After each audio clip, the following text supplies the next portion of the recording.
വന്യജീവി സംഘർഷം ലഘൂകരിക്കുന്നതിന്റെ ഭാഗമായുള്ള പരിപാടികൾക്ക് മറ്റന്നാൾ തുടക്കം 45 ദിവസം നീണ്ടു നിൽക്കുന്ന പരിപാടിയുടെ ഒന്നാം ഘട്ടം ഈ മാസം 30 വരെ നീളും. പഞ്ചായത്തുകളിലും റേഞ്ച് ഓഫീസുകളിലും വനംവകുപ്പിന്റെ ഹെൽപ്പ് ഡെസ്കുകൾ തുറക്കും. ഒക്ടോബർ 1 മുതൽ 15 വരെയാണ് രണ്ടാം ഘട്ടം. പ്രാദേശികമായി പരിഹരിക്കാൻ കഴിയാത്തവ ജില്ലാതലത്തിൽ പരിഹരിക്കും. ഒക്ടോബർ 16 മുതലുള്ള മൂന്നാം ഘട്ടത്തിൽ കൂടുതൽ സങ്കീർണമായ പ്രശ്നങ്ങൾ സംസ്ഥാന തലത്തിൽ തീർപ്പ് കൽപ്പിക്കും. സനിസ ശോഭ ചന്ദ്രൻ ചേരുന്നു. സനിസ, എങ്ങനെയാണ് ഇതിന്റെ പ്ലാൻ? മനുഷ്യ വന്യജീവി ലഘൂകരണ പരിപാടിക്ക് മറ്റന്നാൾ മുതൽ തുടക്കമാവുകയാണ്. 45 ദിവസം നീണ്ടു നിൽക്കുന്ന പരിപാടിയാണ് സർക്കാർ വിഭാവനം ചെയ്യുന്നത്.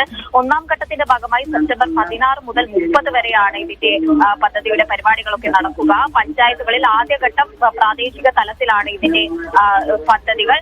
പഞ്ചായത്തുകളിലും റേഞ്ച് ഓഫീസുകളിലും വനം വകുപ്പിന്റെ ഹെൽപ്പ് ഡെസ്കുകൾ തുറക്കും. ഇതിൽ പരാതികൾ, ഒരു പരാതിപ്പെട്ടി സ്ഥാപിക്കും. ഇതിൽ പരാതികൾ, കർഷകരടക്കമുള്ളവരുടെ ആശങ്കകൾ, അപേക്ഷകൾ അറിയിക്കാൻ 30 വരെ ഇതിന് സാവകാശമുണ്ട്. മലയോര മേഖലകളിലൊക്കെ ഇത്തരത്തിൽ വന്യജീവി മനുഷ്യ സംഘർഷങ്ങളൊക്കെ നിലനിൽക്കുന്ന പ്രദേശങ്ങളിൽ ഉള്ളവർക്ക്, പഞ്ചായത്തുകളിലുള്ളവർക്കൊക്കെ ഈ ഒരു പരാതിപ്പെട്ടിയിലൂടെ അവരുടെ പരാതികളും ആശങ്കകളും അപേക്ഷകളും ഒക്കെ പങ്കുവയ്ക്കാൻ കഴിയും. രണ്ടാം ഘട്ടം ജില്ലാ തലത്തിലാണ്. ഒക്ടോബർ 1 മുതൽ 15 വരെയാണ് അതിനുള്ള സമയം. പ്രാദേശികമായി പരിഹരിക്കാൻ കഴിയാത്ത പ്രശ്നങ്ങളാണ് ജില്ലാ തലത്തിൽ പരിഹരിക്കുക. മനുഷ്യ വന്യജീവി ലഘൂകരണ സമിതി പ്രശ്ന പരിഹാരത്തിന് നേതൃത്വം നൽകും. പ്രദേശങ്ങളിലെ MLA-മാർ ഇതിന്റെ പങ്കാളികളാവും. ഡിവിഷൻ ഫോറസ്റ്റ് ഓഫീസർക്കാണ് ഇതിന്റെ നടത്തിപ്പ് ചുമതല. മൂന്നാമത്തെ ഘട്ടത്തിലേക്ക് വരുമ്പോൾ ഒക്ടോബർ 16 മുതലാണ് ഇത് തുടങ്ങുന്നത്.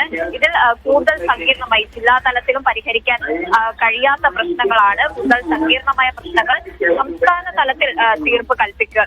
അതാണ് ഈ മൂന്നാം ഘട്ടത്തിൽ നടക്കുന്നത്.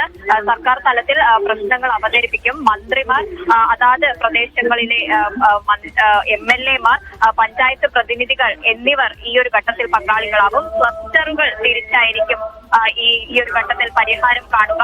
ഇത്തരത്തിൽ 3 ഘട്ടങ്ങളിലായിട്ട് പരിഹാരം കാണാൻ കഴിയാത്ത, സംസ്ഥാന തലത്തിൽ പോലും പരിഹാരം കാണാൻ കഴിയാത്ത മനുഷ്യ വന്യജീവി പ്രശ്നങ്ങൾ അത് കേന്ദ്രത്തിന്റെ ശ്രദ്ധയിൽപ്പെടുത്തും. മൂന്നാം ഘട്ടത്തിന്റെ ഏറ്റവും അവസാനമായിട്ടുള്ള ഘട്ടം അതാണ്, കേന്ദ്ര സർക്കാരിന്റെ ശ്രദ്ധയിൽപ്പെടുത്തുക. ഇത്തരത്തിലാണ് തന്നെ മനുഷ്യ വന്യജീവി ലഘൂകരണ പരിപാടിക്ക് ഒരു വിപുലമായ ഒരു പദ്ധതി തയ്യാറാക്കിയിട്ടുള്ളത്. ശരി സനിസ.